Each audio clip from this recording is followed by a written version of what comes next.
Un baroudeur, c'est un combattant. Sur le Tour de France, il s'agit de coureurs suffisamment courageux pour se lancer dans un effort solitaire presque suicidaire afin de distancer le peloton et glaner une victoire d'étape de prestige.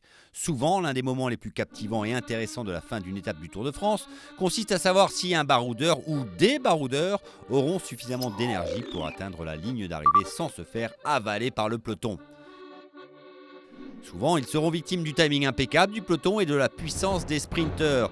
Mais parfois, un baroudeur parvient à déjouer le destin. Il résiste de toutes ses forces et sort victorieux dans un triomphe et une manifestation de force individuelle incroyable.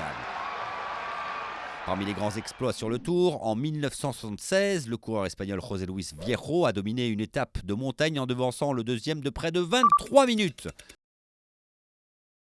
En 1991, le Français Thierry Marix a roulé 234 km en solitaire et est parvenu à résister seul en tête jusqu'au bout, terminant avec près de 2 minutes d'avance sur le peloton.